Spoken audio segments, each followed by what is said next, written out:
आप देखें, हर किसी का निशाना अगर इसमें है तो नेशनल कॉन्फ्रेंस है। जम्मू कश्मीर के साथ जो हुआ वो बीजेपी की बदौलत। अगर हमारा 370 गया, करने वाले मरकज की हुकूमत। अगर हमारा झंडा गया, करने वाले ये। अगर हमारी पहचान, शनाख्त, वकार, सारा कुछ तहस नहस हुआ, करने वाला दिल्ली। लेकिन निशाना इन लोगों का नेशनल कॉन्फ्रेंस। नफरत फैलाने वाले बीजेपी, मुसलमानों को जो है नीचा दिखाने वाले बीजेपी, मुसलमानों के खिलाफ बाकी मुल्क में जहर फैलाने वाले बीजेपी। लेकिन इनका निशाना इनकी तकरीरों में कभी भी आप इनको बीजेपी को निशाना बनाते हुए नहीं पाओगे। अगर निशाना बनाते हैं तो नेशनल कॉन्फ्रेंस को। इनसे पूछना पड़ेगा आखिर क्यों, क्या मजबूरी है, किस किस किस किस एहसान को चुकाने के लिए जो है आप लोग बीजेपी का साथ दे रहे हो। और बीजेपी का साथ इनका पहले से ही है। जो आज मुझे कहते हैं कि मैं सच नहीं बोल रहा हूं, वो जरा कम से कम ये बताएं 2018 में बीजेपी ने किसको चीफ मिनिस्टर यहां बनाने की कोशिश की।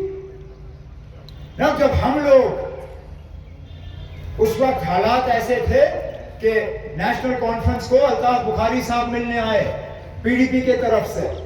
उन्होंने मदद मांगी, कहा कि हम मरकज की साजिशों को रोकना चाहते हैं, आप अगर कांग्रेस के साथ मिलके हमारी मदद करोगे तो यहां हम हुकूमत बनाएंगे।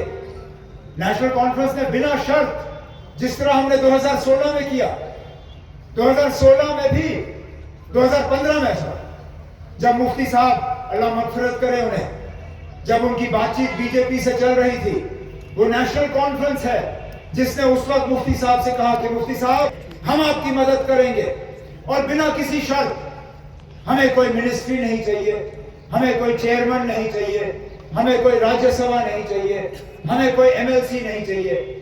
हमारी एक ही गुजारिश होगी कि मेहरबानी करके इन बीजेपी वालों को आप मत लाएं, क्योंकि इससे सिर्फ तबाही और बर्बादी होगी और कुछ नहीं होगा। लेकिन उन्होंने हमारी बात नहीं मानी। 15 में उन्होंने पीडीपी ने बीजेपी के साथ हाथ मिलाया, जो हुआ सो हुआ। 16 में बिल्कुल यही हुआ। फिर 18 में जब अल्ताफ बुखारी साहब को चीफ मिनिस्टर बनाने के लिए नेशनल कॉन्फ्रेंस ने उस वक्त पीडीपी की मदद की, उस वक्त जो मेरे आज मुखालिफ उम्मीदवार मैदान में उतरा हुआ है, जो सबको मेरे खिलाफ करने की कोशिश कर रहा है, उसकी मदद करने के लिए कौन निकला? उनको चिट्ठी देने के लिए कौन आया? उनको वजीर आला यहां बनाने के लिए किसने जो है गवर्नर साहब को चिट्ठी लिखी? यही बीजेपी वाले, यही नागपुर वाले। क्या वो इनकार कर सकता है कि बीजेपी का चीफ मिनिस्टरियल कैंडिडेट 2018 में यही सजाद लोन साहब थे? आज भी यही बीजेपी वाले जो है इसकी मदद करने के लिए निकले हुए हैं। रविंद्र रायना साहब यहां आते हैं, उनका कोई उम्मीदवार तो है नहीं मैदान में। वो आते हैं तो किस लिए आते हैं? जब तरुण चुग साहब यहां श्रीनगर आते हैं और वहां बंद कमरे में मीटिंग करते हैं, तो किसके साथ करते हैं? किसको फायदा पहुंचाने के लिए करते हैं? किसको मदद करने के लिए करते हैं? जब मरकज का खजाना खुलता है तो किसके लिए खुलता है? आखिरकार इन सवालों का इनको जवाब देना होगा। जिस तंजीम ने इस मुल्क में नफरत और जहर मुसलमानों के खिलाफ फैलाने में कोई कसर बाकी नहीं रखी, उस तंजीम से ये लोग जो है अपने आप को अलग क्यों नहीं करते? क्यों नहीं ऐलान करता है कि अगर वो पार्लियामेंट का इलेक्शन जीत के जाएगा तो वो कभी भी बीजेपी की वहां पार्लियामेंट में मदद नहीं करेगा? क्यों? क्योंकि वो कर ही नहीं सकता। ये नेशनल कॉन्फ्रेंस वाले हैं जो जगह जगह ये कहते हैं कि इंशाल्लाह हम अगर जीत के यहां से गए तो हमारा एक एक लफ्ज, एक एक अल्फाज, एक एक वोट इस बीजेपी की नफरत, इस बीजेपी की जहर के खिलाफ होगा। हम अपनी शनाख्त के लिए लड़ेंगे, हम अपनी पहचान के लिए लड़ेंगे, अपने वजूद के लिए लड़ेंगे।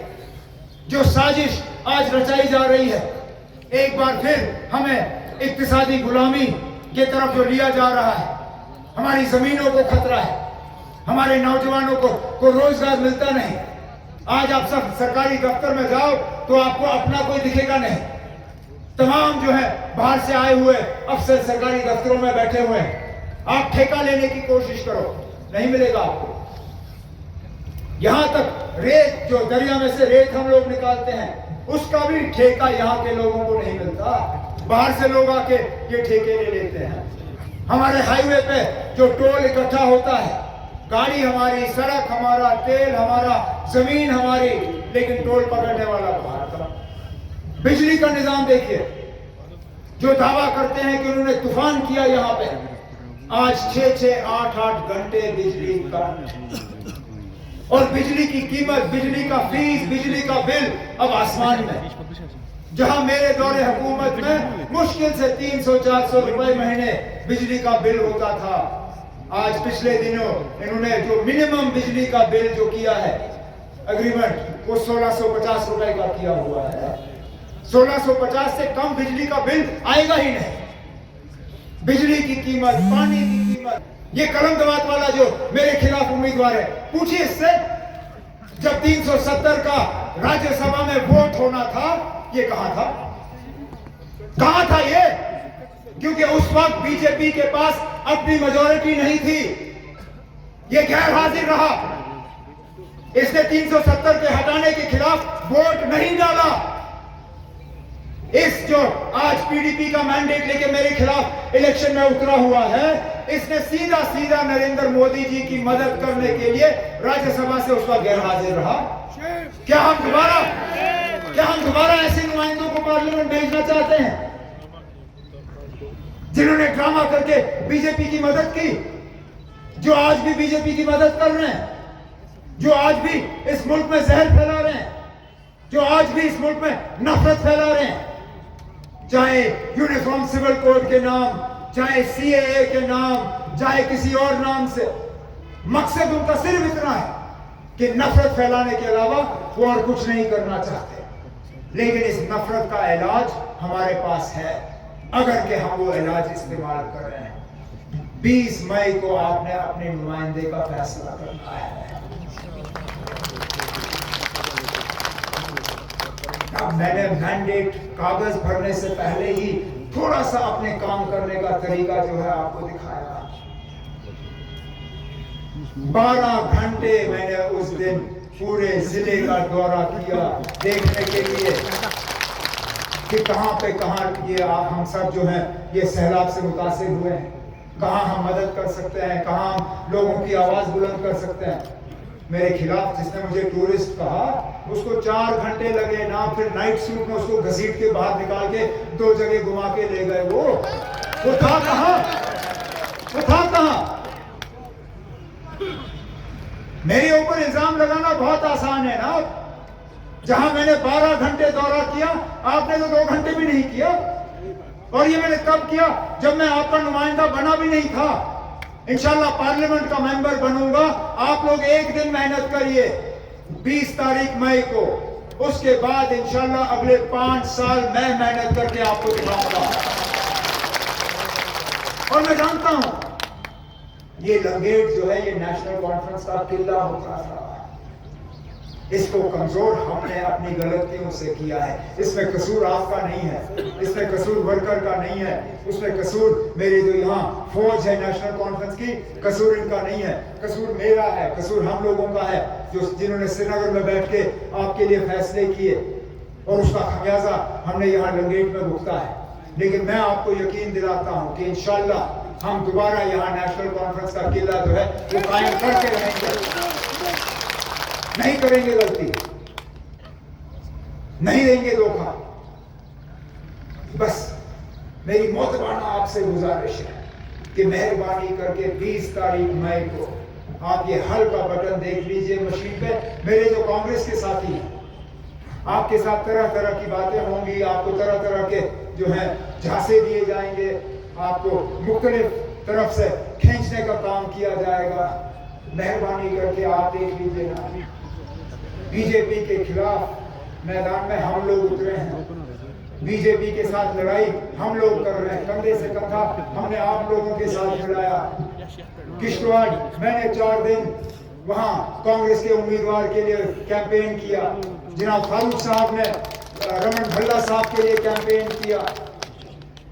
यकीन दिलाते हैं इस मशीन में हाथ का निशान नहीं होगा, लेकिन मिलके हम इस इलाके की तरक्की करेंगे, इस इलाके की नुमाइंदगी करेंगे, इस इलाके को ऊपर उठाएंगे।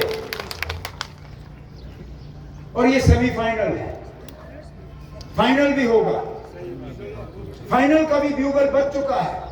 आप देखें, हमारे साथी तो उम्मीद कर रहे हैं कि अगस्त में इलेक्शन असेंबली का ब्यूगल बजेगा। मैं तो कहता हूं शायद जुलाई में ही ये मत सिलसिला शुरू करें। इसलिए मेहरबानी करके जो आप आज वोट डालोगे, इसका असर जुलाई अगस्त में भी पड़ेगा।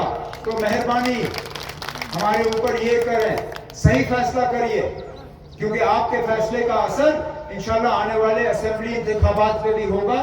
तो इस उम्मीद के साथ कि आप अपनी नुमाइंदगी करने का एक मौका देंगे, मुझे आजमाएंगे आप, मैं आपको यकीन दिलाता हूं कि इस आजमाइश में मैं आपको जो है मैं आपको मायूस नहीं करूंगा, मैं आपको धोखा नहीं दूंगा।